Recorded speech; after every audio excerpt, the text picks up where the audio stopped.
Which spark plugs do I have?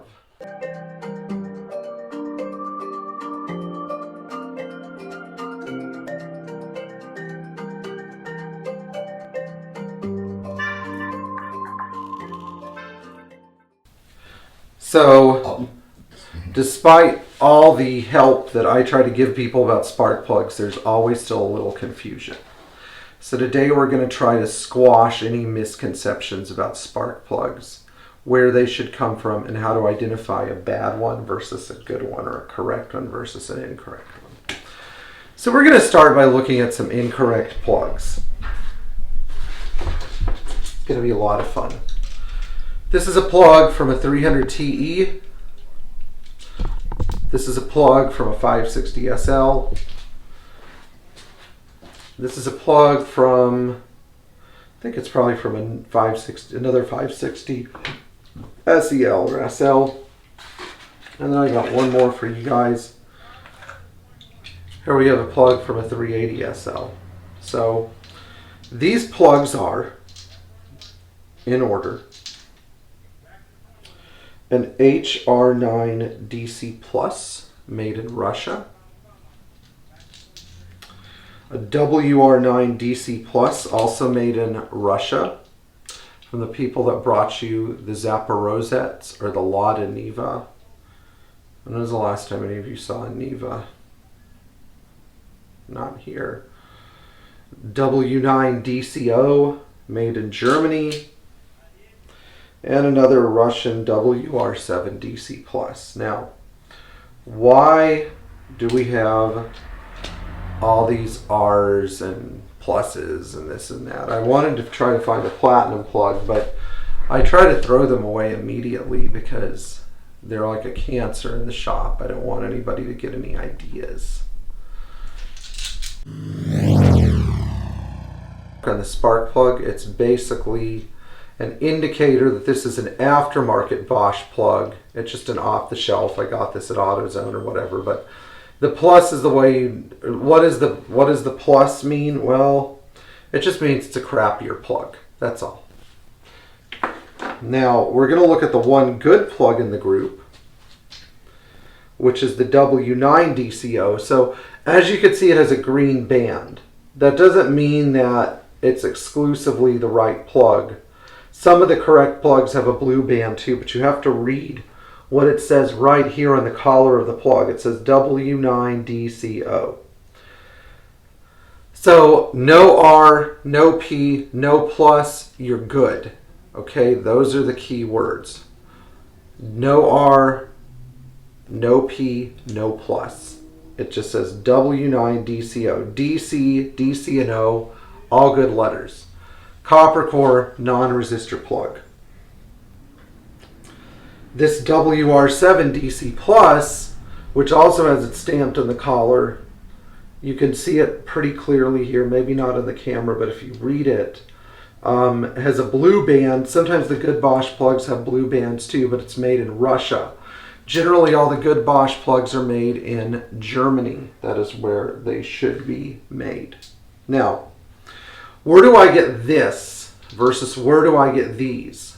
This comes only from Mercedes. If you want a 9, it's sold under part number 003-159-1003. If you want a W7, it's sold under part number 003-159-1203. If you want an F8 DC4, which goes in like a 400E or 500E, I think it's 003 159 6703.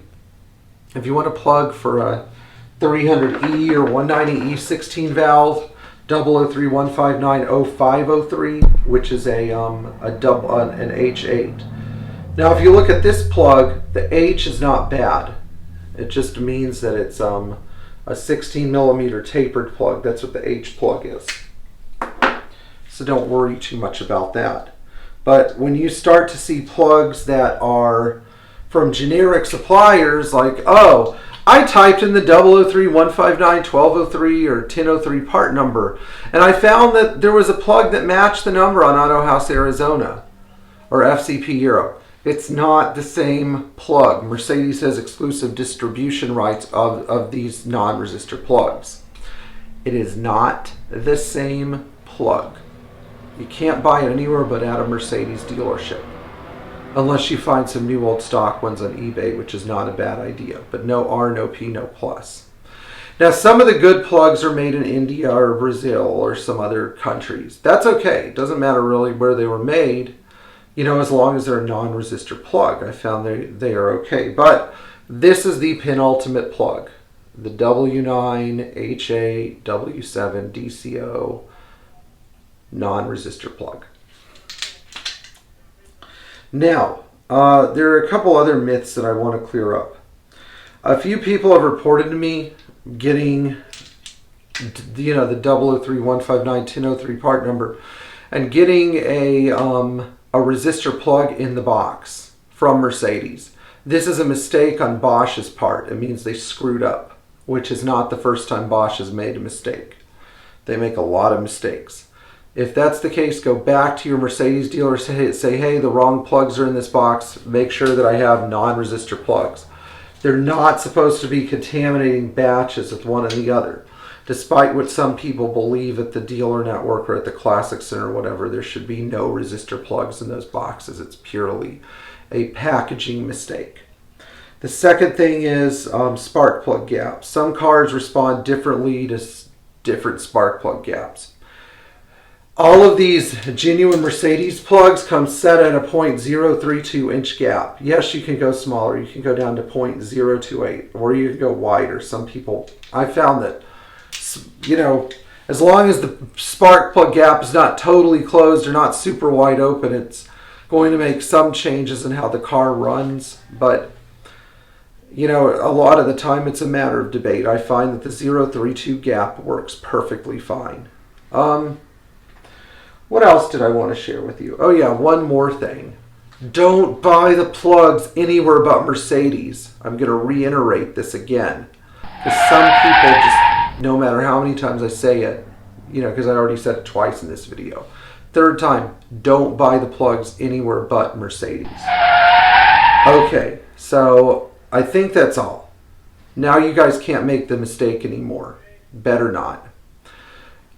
If you enjoyed this video, please like, share, and subscribe. Tap the bell for notifications, and leave a comment below if you want to talk about any other kinds of plugs. And yes, Baru plugs are okay too, as long as they're not resistor. I will not endorse any other type of plug. AC Delco, Champion, Autolite, I will not endorse them because I don't think they're very good. But I guess in a pinch, a spark plug is a spark plug. So if you enjoyed this video, please do what I asked you to do and tune in next time, and hopefully your gasoline Mercedes will stay running right. And by the way, these kinds of problems don't exist with glow plugs. See you later.